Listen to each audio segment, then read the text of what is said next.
जब अमेरिका के 3 सैनिक मारे गए तो उसने दावा किया था कि ये जॉर्डन में मारे गए हैं, लेकिन अब उसने खुद मान लिया है कि वो सीरिया में मारे गए हैं। सीरिया में अमेरिका के 3 ब्लैक सैनिक मारे गए हैं। बड़ा बवाल मचा था, बड़ा हल्ला हुआ था। बाइडेन साहब लगातार कह रहे थे कि ईरान के साथ जंग होगी। वहां के अखबारों ने छापना शुरू कर दिया था कि मजबूरन बाइडेन को ईरान के साथ जंग में जाना होगा। लेकिन अब पूरे हालात बदलते नजर आ रहे हैं। एक तरफ ईरान पूरी तरह से तैयार है कि अगर अमेरिका हमला करता है तो उसका मुकाबला करेगा। दूसरी तरफ से पेंटागन से जो खबरें आ रही हैं उससे लगता है कि अमेरिका यह हिम्मत नहीं कर पाएगा। उधर गजा में लगातार लड़ाई चल रही है। इजराइल के 3 सैनिक आज मारे गए हैं। इजराइल ने एक अस्पताल के अंदर घुसकर कुछ लोगों को मारा है। हां, यह बात जरूर है कि लगातार खान यूनुस से लोगों को बाहर निकाला जा रहा है। बेहद खौफनाक, बेहद दर्दनाक मंजर वहां से आ रहे हैं। लेकिन इन सब के बावजूद इजराइल की आर्मी कहीं से भी इस जंग को जीतती हुई नजर नहीं आ रही है। और फ्रांस में CIA और मोसाद के हेड्स की मीटिंग शुरू हो गई है। लेकिन हमास ने एक बड़ी शर्त रख दी है किसी भी तरह के समझौते के लिए। इसके साथ साथ और भी बहुत सारी अपडेट्स हैं। ये सारी अपडेट्स लेकर हाजिर हूं मैं आपके बीच। सुनते रहिए पूरा वीडियो।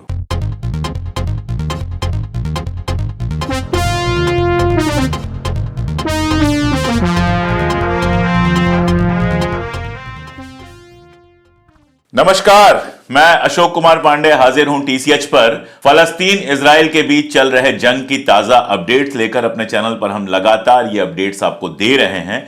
लेकिन हर बार की तरह पहले कुछ वीडियोस।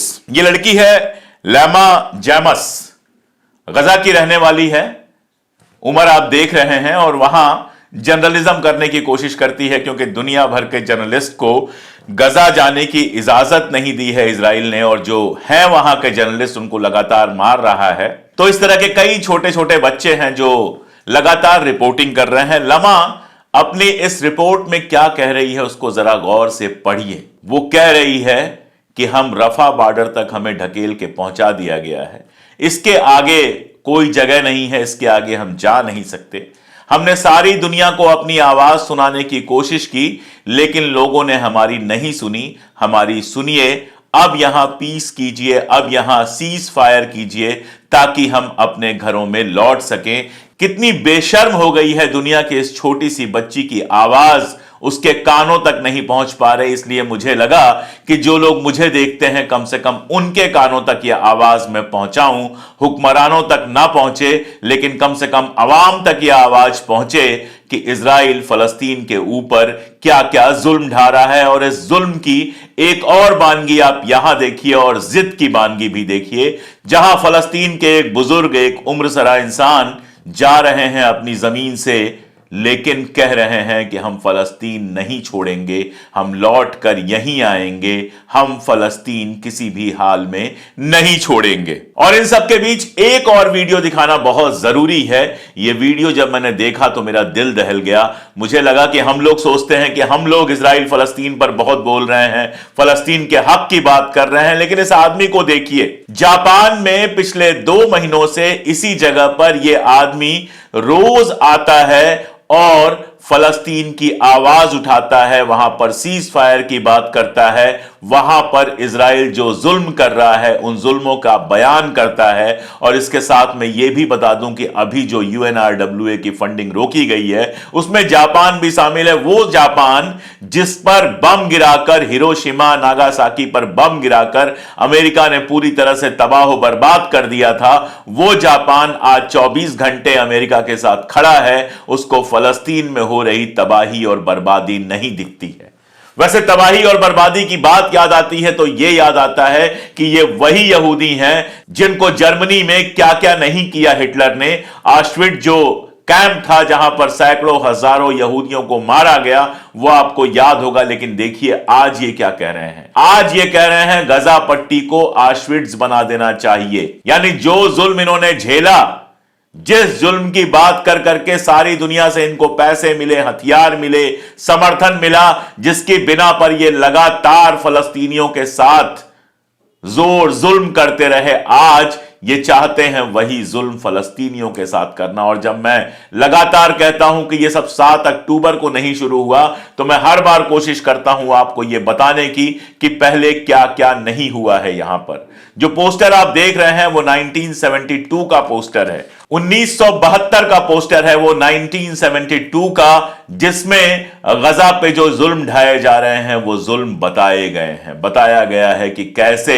गजा को कंसंट्रेशन कैंप्स में बदल दिया गया है। ये कंसंट्रेशन कैंप्स हिटलर बनवाता था, जिनमें यहूदियों को तड़पा तड़पा के मारा जाता था। गजा के लोग कह रहे हैं 1972 में, 7 अक्टूबर के बाद की बात ये नहीं है, 1972 में गजा के लोग कह रहे थे कि हमारे गजा को एक कंसंट्रेशन कैंप बना दिया गया है। मैं बार बार कहता हूं कि यह आज शुरू नहीं हुआ है, 1948 से शुरू हुआ है, चाहे वो नकबा हो, चाहे अल नकबा हो, और चाहे 7 अक्टूबर के बाद शुरू हुआ ये नकबा हो, वो एक ही प्रोसेस का हिस्सा है जिसमें ये लोग गजा पर, पूरे फलस्तीन पर किसी भी तरह से कब्जा चाहते हैं और इस कब्जे के लिए फलस्तीनियों के ऊपर जितना चाहते हैं, जैसे चाहते हैं, जुल्म ढालते हैं। क्यों?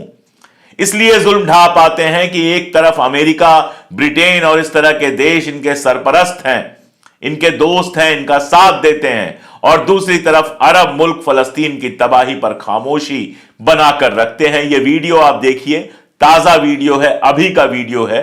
लोग खान यूनुस से लोगों को निकाला जा रहा है, लोग खान यूनुस से आगे जा रहे हैं, और इसमें इजरायली अपनी भाषा में जो घोषणा कर रहा है उसमें कह रहा है कि कहां है अरब की सेनाएं, देखें उनके अरबों का हम क्या हाल कर रहे हैं। लेकिन अरब मुल्क अपनी अय्याशी में, अपने पैसे, रुपए और सारी अय्याशी में, अमेरिका की दलाली में ऐसे डूबे हुए हैं कि उनको अपना यह अपमान बिल्कुल भी परेशान नहीं करता। उनके साथ के अरब भाइयों के साथ ये सारा कुछ होता है और वो खामोश अपने महलों में बैठे रहते हैं। आप सोच के देखिए, गजा पट्टी पे कहा गया कि 7 अक्टूबर को जो हमला हुआ उसके चलते ये सारा कुछ हो रहा है। फिर वेस्ट बैंक में क्यों हो रहा है? वेस्ट बैंक को इस तरह से तबाह क्यों किया जा रहा है कि वहां की दुकानें बंद हो गई हैं, वहां इंटरनेट बंद हो गया है, लगातार लाइट काटी जा रही है, लगातार लोगों को मारा जा रहा है। वहां की हालत इतनी खराब क्यों की गई है?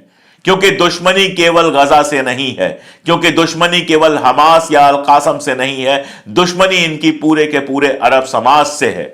जब ये जुलूस निकालते हैं तो अरबों को गाली देते हैं, अरब मुर्दाबाद कहते हैं, डेड टू अरब कहते हैं ये, लेकिन आसपास के दूसरे अरब मुल्कों को यह सुनाई नहीं देता, उनको यह समझ में नहीं आता कि आज फलस्तीन की बारी है। जिस दिन ये फलस्तीन को पूरा हड़प जाएंगे, उस दिन वो आगे बढ़ेंगे, आसपास के मुल्कों को हड़पेंगे, और अमेरिका ऐसे ही साथ देता रहेगा।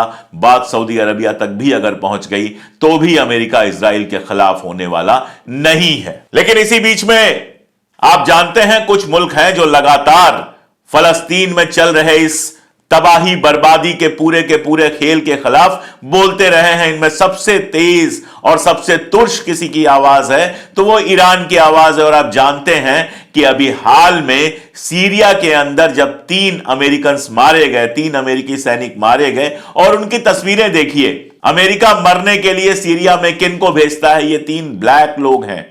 अपने गोरे नागरिकों को नहीं भेजता है, वो ब्लैक लोग हैं जिनके साथ अमेरिका में भी भेदभाव होता है और ऐसे मोर्चों पर मरने के लिए जिनको भेज दिया जाता है। पहले तो अमेरिका कहता रहा कि जॉर्डन में हुआ है, लेकिन जब सारी दुनिया ने कहा, सबने कहा कि जॉर्डन में नहीं सीरिया में हुआ, और मैंने आपको बताया था कि सीरिया में इसलिए वो नहीं चाहता था अपना चेहरा दिखाना कि दुनिया को पता ना चल जाए कि किस तरह से 1/3 सीरिया पर लगातार अमेरिका कब्जा किया हुआ है। अब वो कह रहा है सीरिया में हमारा रहना जरूरी है क्योंकि हमें आईएस का मुकाबला करना है। आप जानते हैं कि आईएस तो अमेरिका और इजराइल की अवैध संतान है। आईएस का मुकाबला अमेरिका को नहीं करना है। असल खेल यह है, 2020 में एक समझौता हुआ था, स्क्रीन पे आप देख पा रहे होंगे, जिस समझौते के बाद सीरिया का तेल लूट रहा है अमेरिका। पूरे मिडिल ईस्ट में अमेरिका इसलिए है कि वहां के मुल्कों का तेल और वहां का अनाज लूट सके। तो सीरिया में 3 इसके सैनिक मारे गए, फिर बड़ा शोर मचा,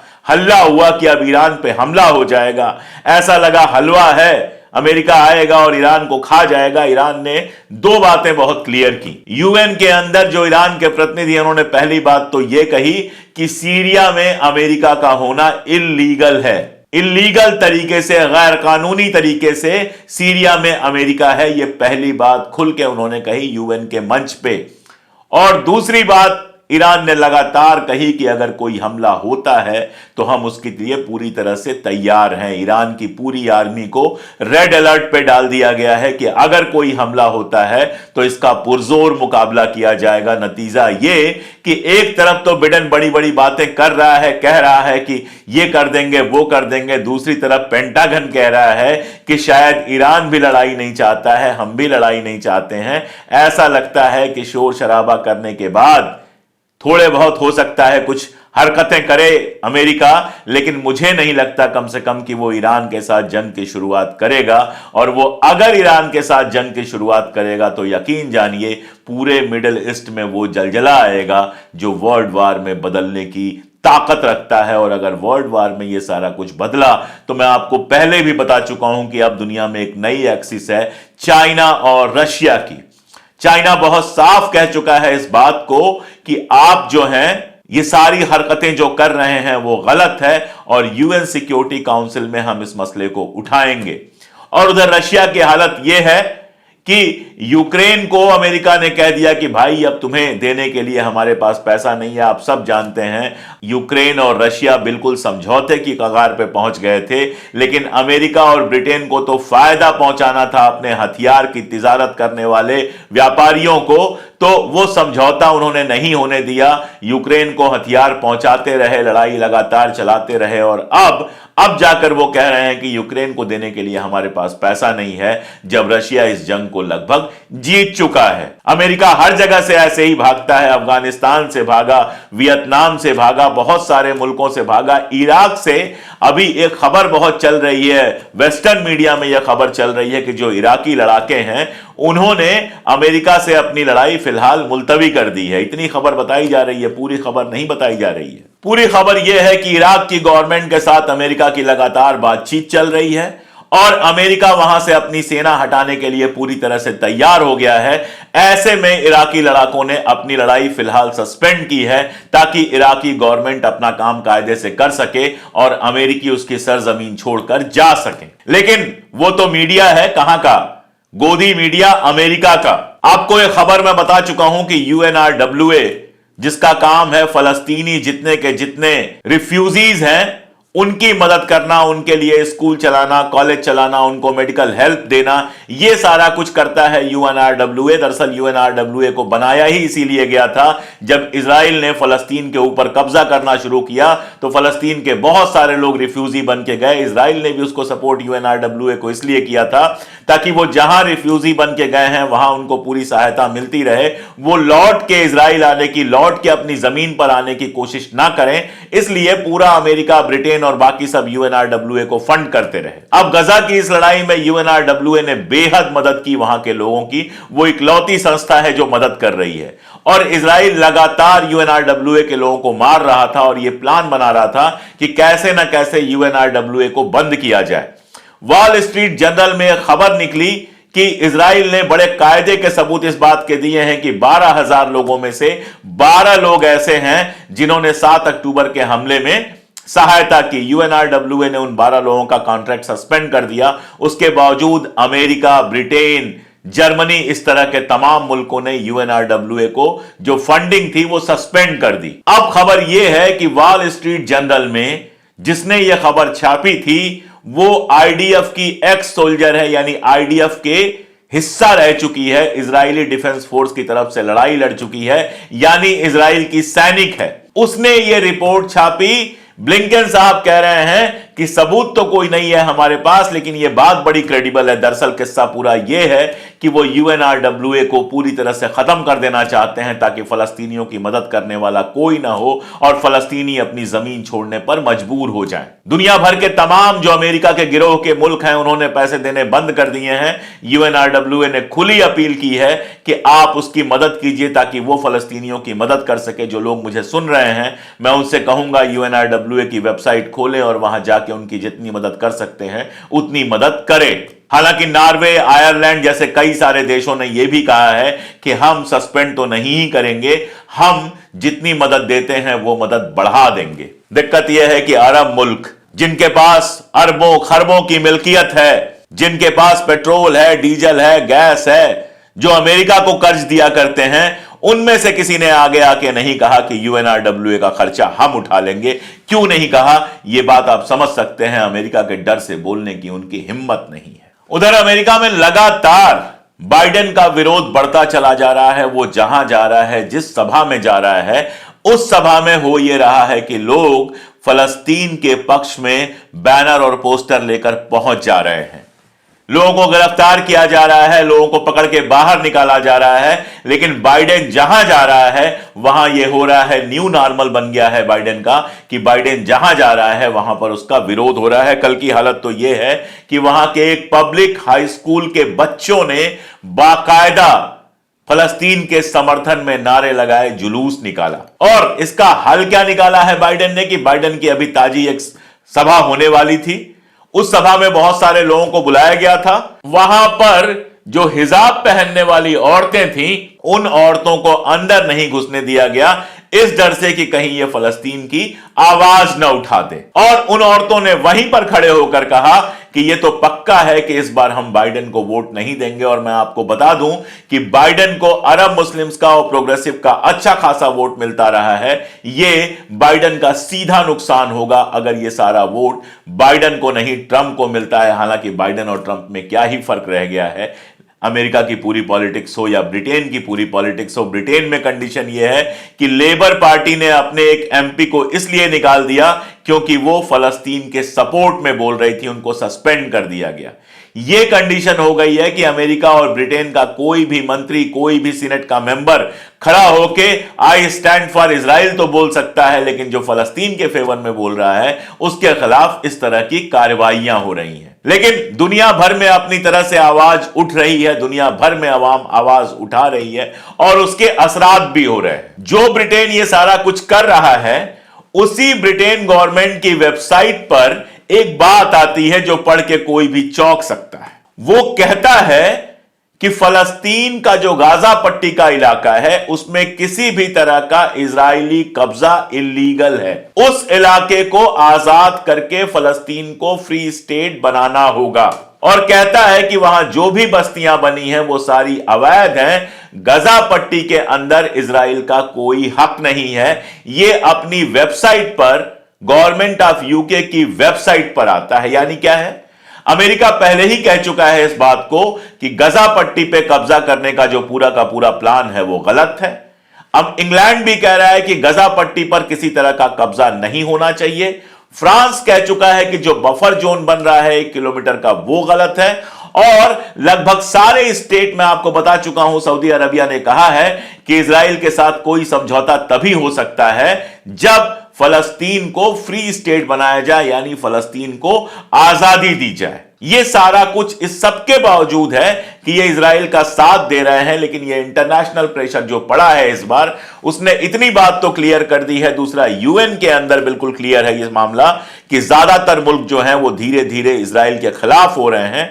ऐसे में ब्रिटेन की यह बात कहना बहुत इंपॉर्टेंट है। अगर इस वेबसाइट को आप गौर से पढ़ेंगे, इस न्यूज को आप गौर से पढ़ेंगे, तो आप पाएंगे कि दरअसल वो वही बात कर रहा है जो चाइना कह रहा था।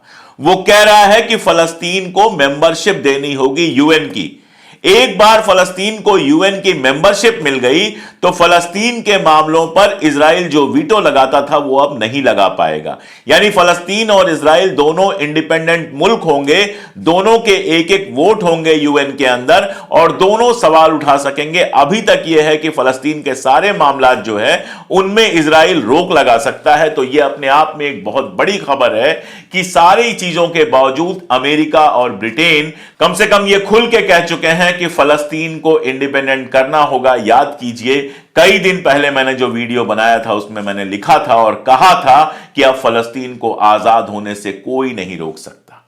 इसीलिए बेंजामिन नेतन्याहू एक तरफ तो भाषण देता है, टीवी पर कहता है कि किसी तरह का कोई समझौता नहीं होगा, एक भी फलस्तीनी को हम रिलीज नहीं करेंगे, जंग चलती रहेगी। आईडीएफ कहता है पूरे 2024 में जंग चलती रहेगी। दूसरी तरफ सीआईए और मोसाद के जो हेड्स हैं उनकी मीटिंग अभी भी चल रही है और हमास ने यह शर्त रखी है कि जब तक लंबी युद्धबंदी नहीं होगी, जब तक कम से कम 45 दिन का या 2 महीने का या 3 महीने का सीज फायर नहीं होगा, तब तक जंग रुकेगी नहीं। एक हकीकत यह है जो मैं बार बार बताता हूं कि इतनी सारी तबाही बर्बादी भले कर ले इजराइल, लेकिन अपने मकसद में कहीं से कामयाब नहीं हो रहा है। ना तो आज तक वो एक भी होस्टेज को छुड़ा सका है, ना हमास के बड़े लीडर्स को मार सका है। हालत यह है, मतलब आप शैतानियत की हालत देखिए क्या है, शैतानियत किस लेवल पर जाकर है कि कल इजराइल के कुछ सैनिक डॉक्टर का भेष बनाकर एक हॉस्पिटल के अंदर घुसते हैं और वहां पर एक ऐसे बंदे को मारते हैं जो पहले से कोमा में है, घायल है, कोमा में है, उसका इलाज चल रहा है। दुनिया भर के मुल्कों में यूएन की ये बिल्कुल क्लियर निर्देश हैं कि बीमार और घायल लोगों पर गोली नहीं चलाई जाती है, अस्पताल के बेड पे पड़े लोगों पर गोली नहीं चलाई जाती है। लेकिन अस्पताल के अंदर ये आतंकवादी, और मैं बहुत साफ कह रहा हूं कि यह हरकत करके इजराइल ने सारी दुनिया के सामने साबित कर दिया है कि दरअसल वो एक आतंकवादी देश है। और मैं ये साफ कह रहा हूं कि ये जो हरकत है ये किसी आर्मी की हरकत नहीं है, ये किसी टेररिस्ट जैसी हरकत है जिसमें आप डॉक्टर का भेष बना के अंदर घुसते हैं और मरीज के रूप में लेटे हुए एक ऐसे बंदे की हत्या करते हैं जिसको कोमा में जो पहले से है, जो पहले से बीमार है। और इजराइल के अखबार बड़े शान से छापते हैं कि स्पेशल ऑपरेशन में हमास के बंदे को मार दिया गया। ये स्पेशल ऑपरेशन है, ये धोखा है, ये षड्यंत्र है, ये धोखा है। ये दरअसल बताता है कि इजराइल कितना निराश और हताश हो चुका है, किस लेवल तक गिर सकता है। केवल बच्चों को मार के, बीमारों को मार के, डॉक्टर को मार के, सहाफियों को मार के वो भले अपने मुल्क के लोगों को यह एहसास दिला रहा हो कि हम बहुत बड़ी जंग जीत रहे हैं, लेकिन हकीकत यह है कि रोज उसके लोग मर रहे हैं। आज ही 3 लोगों के मरने की, 3 आर्मी ऑफिसर्स के मरने की खबर आई है, उनकी तस्वीरें आई हैं। और अगर 3 की खबर आए तो हमेशा यह मान लीजिए कि कम से कम 30 होगा यह नंबर। इजराइल अपने मरे हुए सैनिकों के नंबर कभी सही नहीं बताता है, यह हमने देखा है। तो ऐसे में बेंजामिन नेतन्याहू एक शैतानी प्लान लेके आया है। और वो शैतानी प्लान क्या है? शैतानी प्लान यह है कि हमास को और जो भी वहां के रिप्रेजेंटेटिव हैं उनको बाहर किया जाएगा, उस इलाके को आजाद किया जाएगा, लेकिन उसकी जो रूल होगी, उसका जो शासन होगा वो इजराइल के अंदर करेंगे फलस्तीनी लोग, लेकिन इजराइल के अंदर रह के करेंगे। और इजराइल को यह हक होगा कि वो वेस्ट बैंक और गजा दोनों में जब चाहे हमला कर सके। अब आप सोचिए, नक्शा देख लीजिए, एक तरफ गजा है और एक तरफ वेस्ट बैंक है, जिसके बीच में जाने का कोई रास्ता इजराइल ने खुला नहीं छोड़ा है बिना इजराइल के परमिशन के। ना गजा से कोई वेस्ट बैंक जा सकता है, ना वेस्ट बैंक से कोई गजा जा सकता है। और शासन कहां से होगा? तेल अवीव से शासन होगा, जहां इजराइल और अमेरिका के कुछ एजेंट हैं वो फलस्तीनियों के नाम से फलस्तीन के ऊपर शासन करेंगे। और हक होगा इजराइल को कभी भी गजा पट्टी पर हमला करने का या फिर वेस्ट बैंक पर हमला करने का। यह आजादी है या आजादी के नाम पर तमाशा है? बेंजामिन नेतन्याहू ये जो शैतानी प्लान लेके आया है, जिसमें वो चाहता है सऊदी अरबिया और बाकी मुल्कों के साथ एक ग्रुप बन जाए जो फलस्तीन के ऊपर नजर रखे, फलस्तीन के मामलों पे नजर रखे, लेकिन फलस्तीन का शासन लंबे वक्त तक तेल अवीव से चले, इजराइल से चले। यह शैतानी प्लान ना हमास मानने वाला है, ना ही वहां की कोई ताकत मानने वाली है। और मुझे ऐसा लगता है कि यह प्लान तो शायद अमेरिका भले मान जाए, अरबिया भी, सऊदी अरब भी इस प्लान को मानने को तैयार नहीं होगा। बेंजामिन नेतन्याहू अपनी आखिरी सांसें गिन रहा है, सांसें कब्र में जाने की नहीं, सांसें इतिहास के कूड़ेदान में जाने की, इजराइल के पॉलिटिक्स से बाहर होने की। यह सब मैं आपको बता चुका हूं। जंग उसके पास आखिरी रास्ता है कि जंग जब तक जारी रहेगी तब तक वो सत्ता में बना रहेगा। लेकिन अमेरिका और दीगर मुल्क बातें जितनी करें, इजराइल की मदद जितनी करें, उनको पता है कि आईसीजी का फैसला आने के बाद 1 महीने के अंदर इजराइल को अपनी रिपोर्ट देनी है और उसके बाद रियल मुकदमा शुरू होगा। मुकदमा एक्सेप्ट कर लिया गया है और सारी दुनिया में छिछालेदर होगी। बाइडेन की तो हो ही रही है। ट्रूडो जो कनाडा का शासक है, उसके बारे में आपको मैं बताऊं कि national council of Canadian Muslims ने उससे मिलने से इंकार कर दिया है। ट्रूडो का भी जबरदस्त विरोध हो रहा है कनाडा के अंदर। यह कहा जा रहा है कि यह आदमी जेनोसाइड में शामिल है और कारण यह है कि कनाडा की गवर्नमेंट ने यह स्वीकार किया है कि 7 अक्टूबर के बाद भी उसने इजराइल को हथियार बेचा है। ब्रिटेन में जो कुछ चल रहा है, जो वहां के लेबर एमपी को जिस तरह से सस्पेंड किया गया है, उसको लेके लगातार बवाल चल रहा है। तो ये मुल्क अब चाहते हैं किसी तरह से वहां पर कोई ना कोई समझौता हो जाए। इसलिए मैंने आपको बताया कि फ्रांस के अंदर कतर के रिप्रेजेंटेटिव मोसाद और हमास के चीफ की मुलाकात होनी है, जिसमें सीआईए के चीफ भी होंगे। मुलाकात हुई है, आगे भी मुलाकात होनी है। हमास ने अपनी शर्तें रखी हैं जिस पर लगातार बात हो रही है और फाइनली बेंजामिन नेतन्याहू को कूड़े में डाला जाएगा, वो सत्ता से बाहर जाएगा और कोई फिलहाल एक समझौता किया जाएगा। यह फिलहाल दिखाई दे रहा है। जहां तक ईरान से जंग का मामला है, मुझे नहीं लगता कि अमेरिका कोई फुल स्केल वार इस समय ईरान से छेड़ेगा, और अगर वो छेड़ता है तो पूरे के पूरे मिडिल ईस्ट में जलजला उठने से कोई रोक नहीं सकता है, जो थर्ड वर्ल्ड वार में बदल सकता है और सारी दुनिया के लिए बेहद मुश्किल हो सकती है। साथ में अगर थर्ड वर्ल्ड वार होता है, आप लिख के रख लीजिए कि सेकेंड वर्ल्ड वार के बाद ब्रिटेन की हुकूमत खत्म हो गई थी, अगर थर्ड वर्ल्ड वार होगा तो उसके बाद अमेरिका की हुकूमत खत्म हो जाएगी, और जिस दिन अमेरिका की हुकूमत खत्म हो जाएगी, इजराइल खुद ब खुद बर्बाद हो जाएगा। कई बार ज्यादा घमंड में, अपने ज्यादा नशे में अपना ही नुकसान करते हैं हुक्मरान। अमेरिका धीरे धीरे, इजराइल धीरे धीरे उसी रास्ते पर जाता हुआ दिखाई दे रहा है। आज के लिए इतना ही। आगे भी जैसे अपडेट्स होंगी मैं लगातार अपडेट करता रहूंगा। आप मेरे बगल में एक बार कोड देख पा रहे होंगे। इस बार कोड को अगर आप स्कैन करेंगे तो आप सीधे हमारे मेंबर बन सकते हैं। आप हमारे मेंबर बनेंगे, हमें ताकत देंगे, तो हमारी आवाज में वो ताकत आएगी जिससे हम कैमरे और सत्ता की आंख में आंख डालकर लगातार सच बोल सकेंगे। बहुत शुक्रिया।